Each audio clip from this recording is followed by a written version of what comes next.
किसान भाइयों व दोस्तों, अभी खेती का समय है।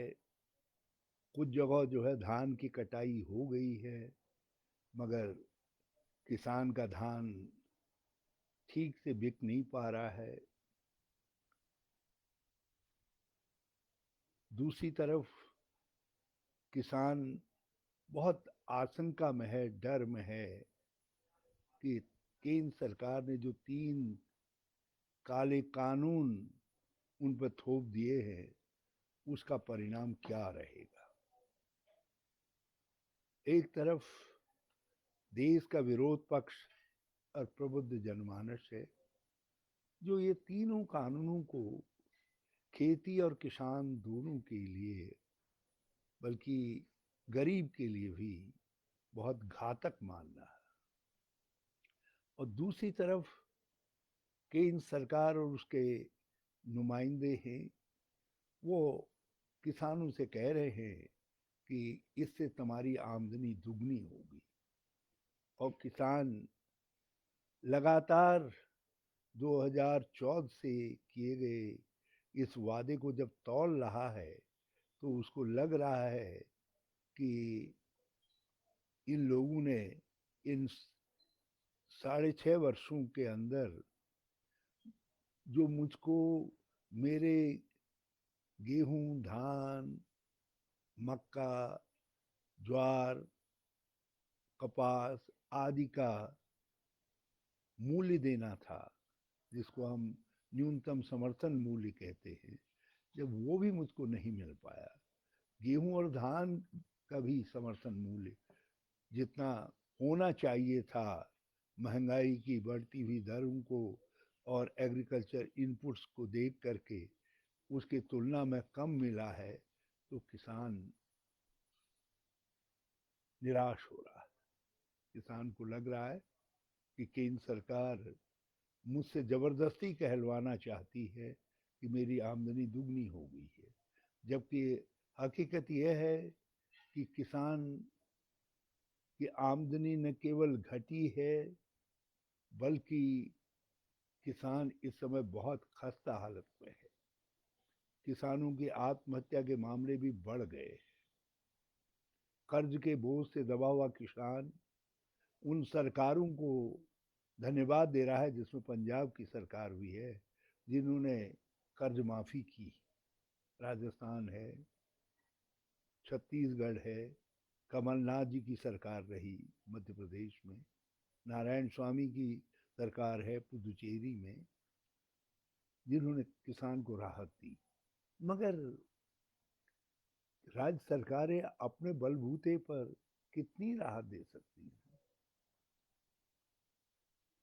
क्योंकि कर्ज माफी की डोज जब तक केंद्र सरकार से नहीं आएगी, जैसा डॉक्टर मनमोहन सिंह जी के कार्यकाल में हुआ था, तब तक किसान को पूरी राहत नहीं मिल सकती है। किसान इस समय बेचैन है। एक तरफ कर्ज का बोझ और दूसरी तरफ ये 3 कानूनों को लेकर जबरदस्त आशंकाएं, डर उसके मन में उमड़ घुमड़ रहा है। मैं पिछले दिनों पंजाब गया था।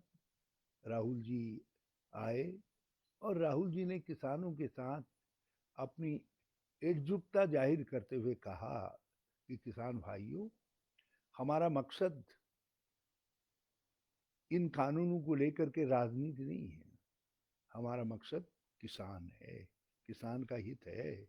और केंद्र सरकार आज भी तीनों कानूनों में ऐसे आवश्यक संशोधन ले आए जिससे एमएसपी सुरक्षित हो जाए, मंडी सिस्टम सुरक्षित हो जाए, और एफसीआई जैसी खरीद की एजेंसियां काम करती रहें, और हमारा जो पीडीएस सिस्टम है, सस्ते गल्ले की वितरण प्रणाली है, वो सुरक्षित हो जाए। तो विरोध खत्म। और उन्होंने ये भी कहा कि हमारी राज्य सरकारें जो कुछ उनके सामर्थ्य में होगा वो कदम उठाएंगे। और उठाने के लिए कांग्रेस अध्यक्षा जी ने हमारी राज्य सरकारों को पत्र भी लिखा हुआ। मुझे बल्कि ये कहते हुए खुशी है कि पंजाब के मुख्यमंत्री जी ने विधानसभा का सत्र शीघ्र बुलाने का, और मुझे उम्मीद है शायद 19 तारीख को विधानसभा बैठेगी, और कानून का मसौदा भी बना लिया है।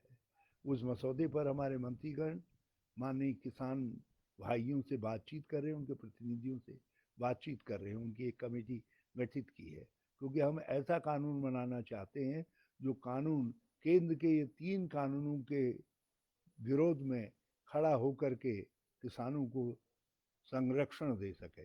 मगर अनंतगत्वा जो परिस्थितियां हैं उनको समझना पड़ेगा। राज्यों में माननीय गवर्नर बैठे हुए हैं, वो क्या करेंगे आप जानते हैं। जिस तरीके से सारी संस्थाओं को मोदी जी ने जी हाँ सरकार, जी हाँ संस्थाओं में बदल दिया है, तो गवर्नर तो गवर्नर ही है, और महामहिम राष्ट्रपति तक बात जाएगी नहीं, और जाएगी तो वहां से भी निष्कर्ष सबको मालूम है। तो इस निष्कर्ष में राहुल जी ने बल्कि इशारा भी किया, कहा कि आप निराश न हो, कांग्रेस अंतिम दम तक संघर्ष करेगी, और जब हमको अवसर आएगा तो हम इन कानूनों को रद्दी की टोकरी में डाल देंगे। हम नए कानून ला करके आवश्यक संरक्षण जिनकी बात हम कर रहे हैं, ताकि आने वाले दिनों में कोई और उसके साथ छेड़छाड़ न कर सके, हम वो कानून पारित करेंगे। एमएसपी किसानों को हरित क्रांति के बाद एक सुखद सुखद उपहार के रूप में मिला।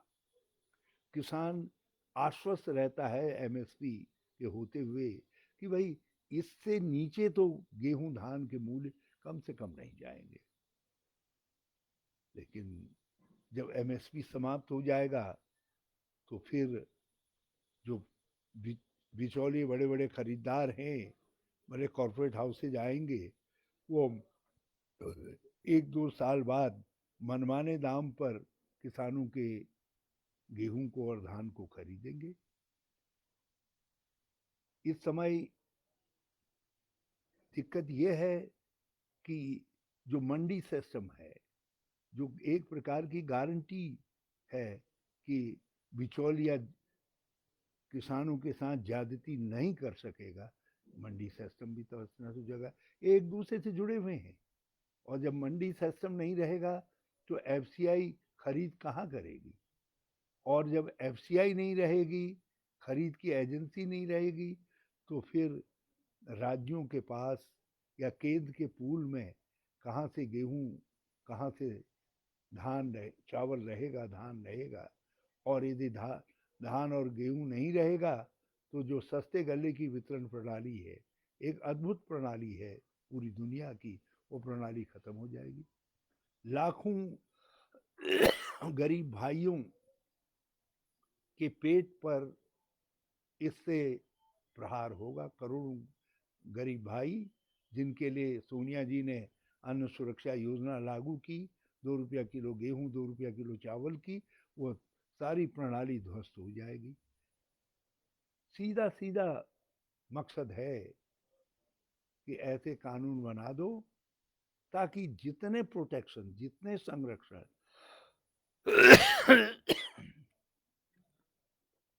किसान और खेती को मिले हुए हैं, वो सारे संरक्षण, वो सारे कानून या वो सारी परंपराएं मटिया मेट हो जाएं, और किसान असहाय सा रह जाए, और किसान जो उत्पादित करे वो कॉरपोरेट हाउसेस के इशारे पर करे, और वही खरीद करके।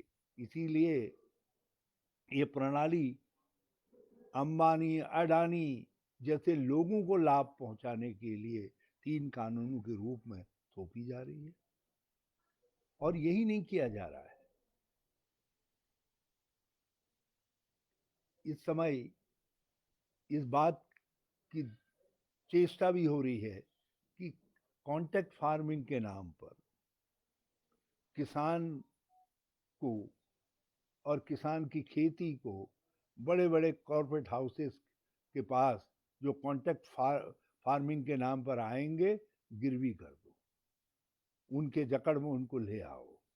आप मुझे बताएं, 1 एकड़ का किसान, आधे एकड़ का किसान, 1.5 एकड़ का किसान यदि कॉन्ट्रैक्ट फार्मिंग के दायरे में आएगा, या छोटा किसान, कोई भी किसान हो, कितना ही बड़ा किसान हो, यदि वो कॉन्ट्रैक्ट फार्मिंग के दायरे में आएगा, तो जो शर्तें हैं उन शर्तों के मुताबिक जब चाहेगा पूंजीपति, जब चाहेगा कॉरपोरेट पार्टनर, वो कहेगा कि तुम्हारे अनाज में ये कमी है, फला कमी है, इसमें नमी ज़्यादा है, इसमें दाना छोटा है, इसमें इसमें फर्टिलाइज़र का इस्तेमाल कुछ ज़्यादा हो गया है, इसमें पेस्टिसाइड का इस्तेमाल ज़्यादा हो गया है, कुछ न कुछ बहाने से उसकी फसल को रिजेक्ट करने का प्रयास होगा, ताकि वो मनमाने दाम उसके लगा सकें।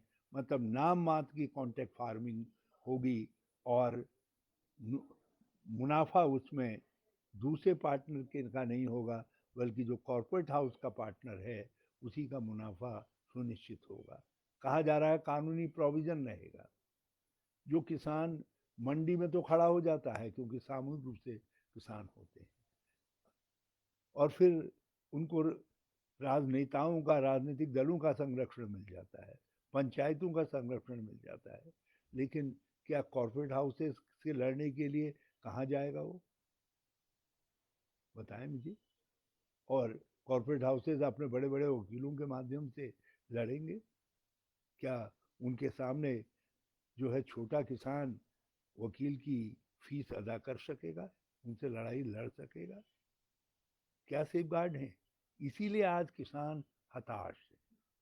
देश का किसान संघर्ष के मोर्चे पर है, और मैं उत्तराखंड के किसान भाइयों को भी धन्यवाद देना चाहता हूँ, छुटपुट तरीके से है सही, लेकिन यहाँ भी किसान भाई बाहर निकले हैं और उन्होंने अपनी आवाज़ बुलंद की है, उनमें ज़बरदस्त आक्रोश है।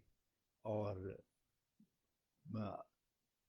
पंजाब में, हरियाणा में, राजस्थान में, कर्नाटका में, तमिलनाडु में, देश के दूर दराज के उत्तर पूर्व के राज्यों तक में इस समय किसान संघर्ष के रास्ते पर आगे बढ़ा हुआ है। मैं उत्तराखंड के किसान भाइयों से कहना चाहता हूँ कि जैसे ही उनकी फसल का काम खत्म होता है, तो हम उनके संघर्ष में उनके साथ खड़े होंगे। मैंने बहुत सारे किसान दोस्तों से बातचीत की है, और आज इसीलिए इस लाइव प्रोग्राम के जरिए मैं अपने किसान भाइयों से कहना चाहता हूँ कि हम केवल पंजाबी में नहीं लड़ रहे हैं किसानों के हित के लिए, हम उत्तराखंड में भी किसानों के हित के लिए लड़ रहे हैं। हमने गन्ने की लड़ाई लड़ी तो कुछ भुगतान हुआ, और अभी हरिद्वार के किसानों का बड़ा भुगतान पड़ा हुआ है, विशेष तौर पर जो इकबालपुर की चीनी मिल है उस पर।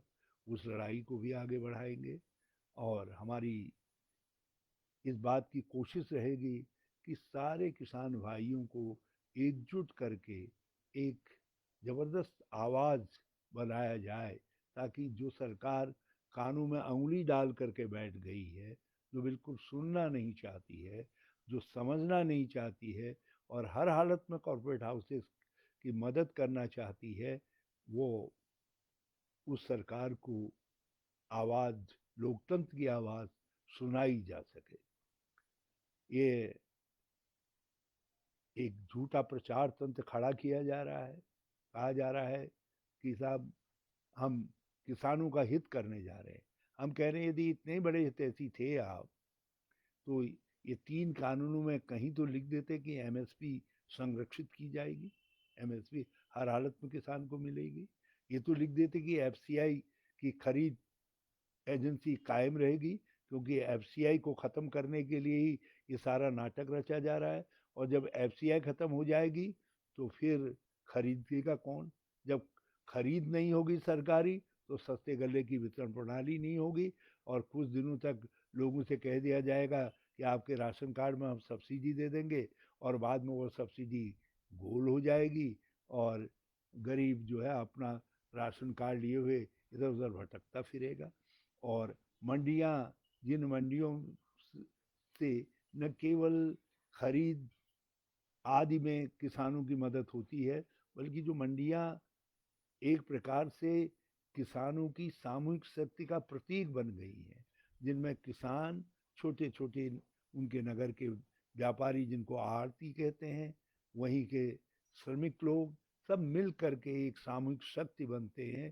तो उस शक्ति जब बिखर जाएगी तो फिर कॉरपोरेट हाउसेस के सामने, बड़े बड़े पूंजीपतियों के सामने, हाँ, किसान असहाय सा खड़ा हो जाएगा। तो वो दिन ना आए, उसके लिए बहुत आवश्यक है कि हम आप सब एकजुट हों। ये सवाल मैंने पहले भी कहा, राजनीति का नहीं है, ये देश की अन्न सुरक्षा का सवाल है। इंदिरा गांधी जी ने हरित क्रांति के रूप में हमको अन्न सुरक्षा दी, श्वेत क्रांति आई, नील क्रांति आई, सारी क्रांतियां कांग्रेस के कार्यकाल में आई। ये सारे सिस्टम कांग्रेस ने खड़े किए हैं।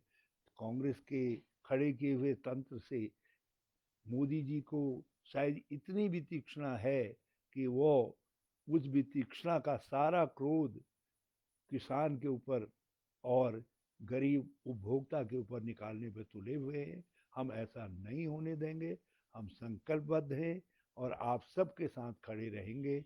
इस संघर्ष को एक सामूहिक संघर्ष का स्वरूप देने का काम करेंगे। जय हिंद, जय किसान।